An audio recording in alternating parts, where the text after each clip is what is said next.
Hello again, and welcome to another podcast. So, the question in this podcast, or for this podcast, is how good is your forecasting? And what I mean by that is how good are you at predicting when orders will come in? So, not just the quantity, how big they'll be, but also when they're going to drop. Now, before I dive in, please remember to like, subscribe, give me some comments, give me some feedback. If there's something you'd like me to cover, let me know. I'll hand that over to you.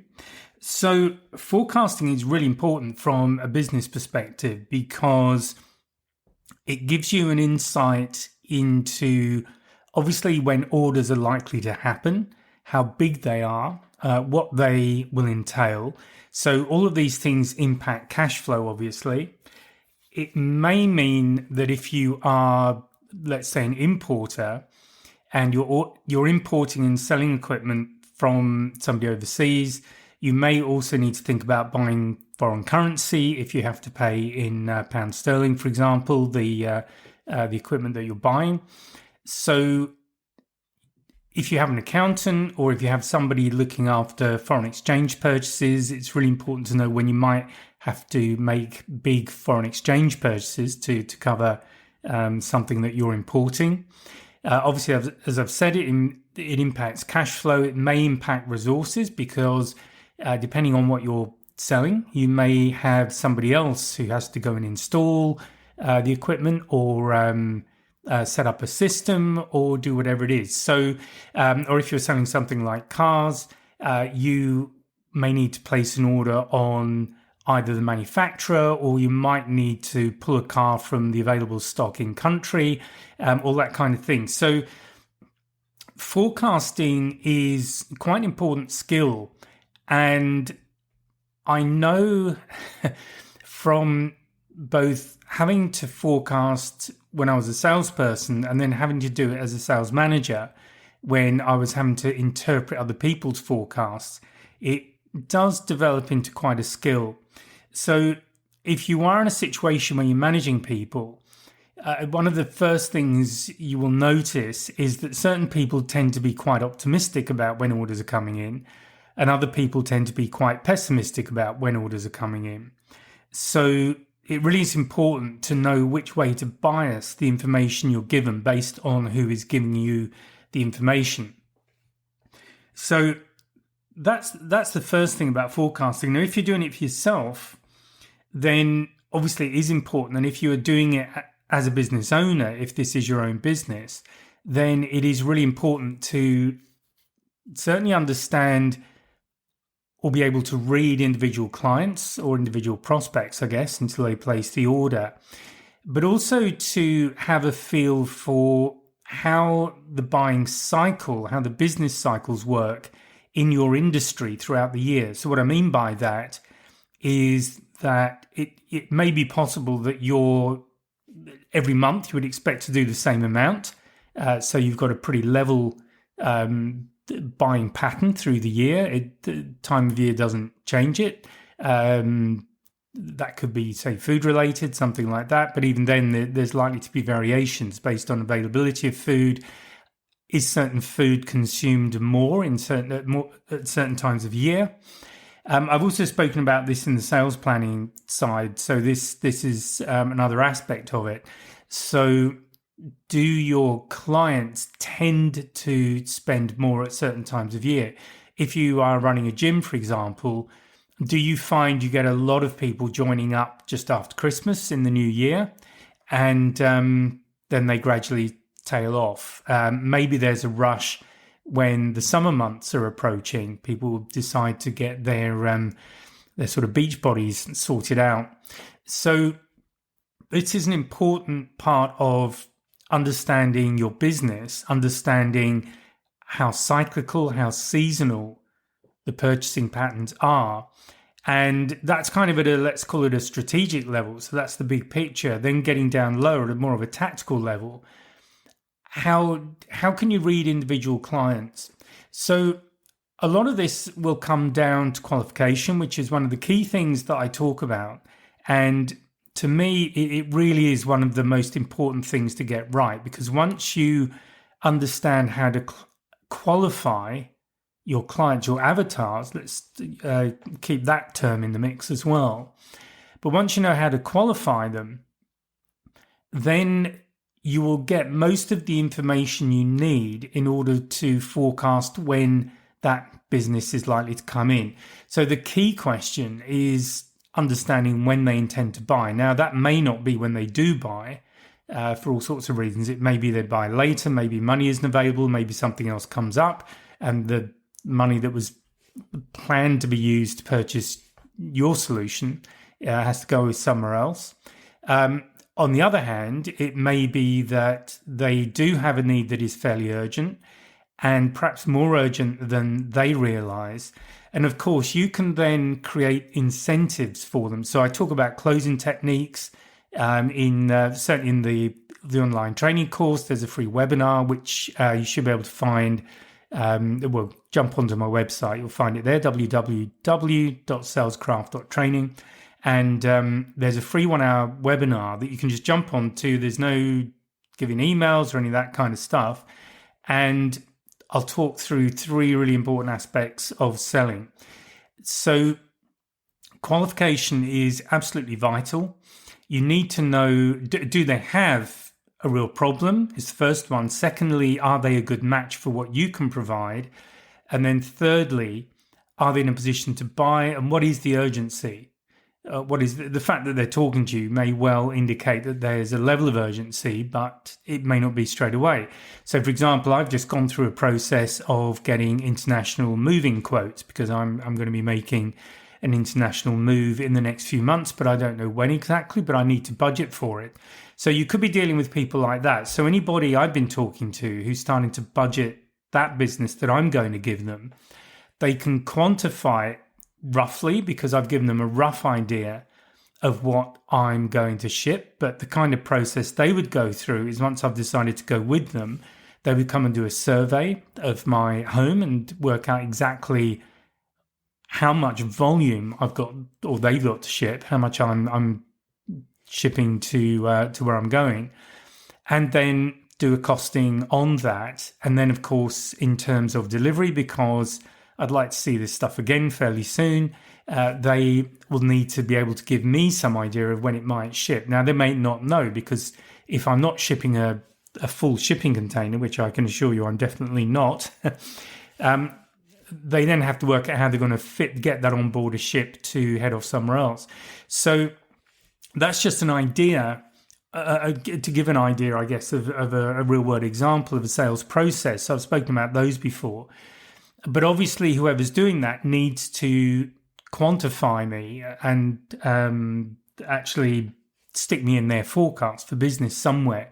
So if I was forecasting myself, I would, first of all, probably put myself out 6 months because I've always found it better to be a tad pessimistic rather than optimistic.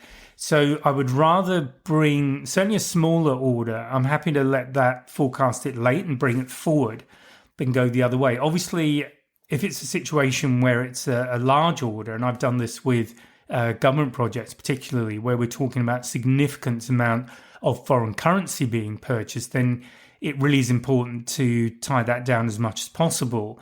And what I would always do in that situation was sit down with our accountant and talk about what was going on and just keep them updated. So my process was once a month as a in fact, general manager in that particular situation, I would be running through how I saw the business going for at least the next quarter, certainly highlight any major purchases, and then look at when it might be sensible to start thinking about doing a Forex purchase. So I'm not a Forex expert, that's not my field, but the accountant does know what's going on, so they're in a position to make their judgment call. But obviously they have to do it based on the information I'm giving them, and that needs to be as exact as I can get it. So going back to this move, so mine's just a relatively small order, and I can't give a precise date. I know it's likely to be in the 3 to 6 month time frame, so that would definitely put it out. It's 1 to 2 quarters away. And in terms of have I chosen a person I want to go with just yet? No, I haven't. So that would drop the probability down So if we're looking at a probability on with 100%, 100% probability to me is the order's in. Yeah, so I never go better than 90%. But 90% is the order is in process. So again, this might be useful because I think different people have different way of rating where a particular purchase might be in the system, and you may well have your own standard, but if you don't, this may help. So just working backwards, 100% is it's booked, 90% is it's in the purchasing process. So I know it's being signed. I know all the approvals have been met, and it's now going through the formal sign-offs, but to my knowledge, at least, there is at this stage no reason why this order is not going to happen. But so I've got obviously 90% a very high degree of confidence of not only that it's happening, but which month it will be happening in. So normally you'd work on a monthly basis for forecasting. 75%, I would generally rate that where I'm pretty confident about when the order will be placed. I know that we are the preferred option, but at that stage, it's still going through formal sign-off. So I will early on have checked that budget is available. Ideally, you want to be speaking to the budget holder and get their agreement, because as a young new salesperson, I've fallen into that trap of letting my contact tell me everything had been signed off and everyone was going ahead. In fact, he'd got no authorizations at all. So this is kind of a rookie error, I should say. We all make them. But, we live and learn. So this is how we learn to be good salespeople, I think, by making mistakes. So 75% pretty confident, there's a very good chance at this point that it's going to happen. We are the chosen supplier at this point. I have verbal approval that or at least a verbal information, and maybe I've seen the budget holder, that this is going ahead, but it's not actually just gone in. The purchase order hasn't been raised at this point. So once the PO has been raised, that's the 90%. Dropping back to 50%, this to me is when we are still quoting. We are not the preferred. We've not been chosen yet. So with the kind of stuff I used to do, that might be when we're at the demonstration stage. So at 50%, I know we're a good fit. I know that the client is serious. I know they've got budget approved. I know when they're likely to order. But a 50% is probably 1 to 2 months away. So this is another way of looking at it when you're forecasting. And it's certainly how I used to do forecasting. So again, going back again, a 90% probability is this month usually. 75%, I probably put it in the following month just to give a few weeks for all the internal machinations to happen that have to happen. 50%, again, this comes down to your buying cycle, because people might buy quickly, but you're probably looking at 1 to 2 months away. And then when you get lower than that, when you're in the 25%, this to me is something that's been qualified. So I know that this person is a good client for us. They fit the avatar profile, but we haven't done anything to really close the sale off against competition. There may also be a question mark over budget, so we may have moved further in terms of qualification, but if the budget isn't there, I tend to keep the probability down relatively low, because if the budget isn't there, if you've gone through you had all the conversations, everyone agrees you're the right solution, but they're not going to move for another 3 months or so, maybe even longer. The reality is that shortlisting really doesn't stand for much, because by the time they come to make the purchase, there's a good chance something new will be out on the market, or things might have changed. Somebody may have moved on, or a competitor's been in to see them, and they've got really excited about what they're offering. So there's a lot of areas of vulnerability there. And so I would not rate something like that higher than 25%. I think going even lower, the sort of 10%, it's just something, to me, that's something I've identified. I haven't really qualified it, but on face value at least, they appear to meet the avatar profile. So they're the kind of company I want to be talking to, or the kind of person I want to be talking to. But really, I've got to go through. So I've done perhaps a quick phone verification, that sort of thing, to qualify them. but I really need to sit down with them. I really need to get a very good feel on to confirm my thoughts about how good a fit we are, to just make sure budget's there, to make sure I know what the timing is. Is there anything I can do to shorten the timing if it's a bit of a way out? Is there anything I can do to shore us up against a potential offer from a competitor? All that kind of thing. So those tend to be how I categorize my forecasting. So it is distinct steps. It would be 10%, 25% probability, 50%, 75, 90. And then obviously just put it to 100 when the order's in. But I don't do anything more granular than that. I really don't see the purpose of it. I think there are too many variables, frankly, for having a higher level of granularity than that to make any sense. As I've said, things can happen. The person that you're dealing with might leave. Somebody else may take over who has a different view. Maybe they've already got a pet solution in mind. So there's all sorts of variabilities that can come in here. So again, something that's on a 10% is probably, it may not even be this quarter. It's likely that will be the next quarter, unless I know they want to move quickly, in which case, again, I prioritize visits, demonstrations, offers, anything else I have to do to get the order across the line.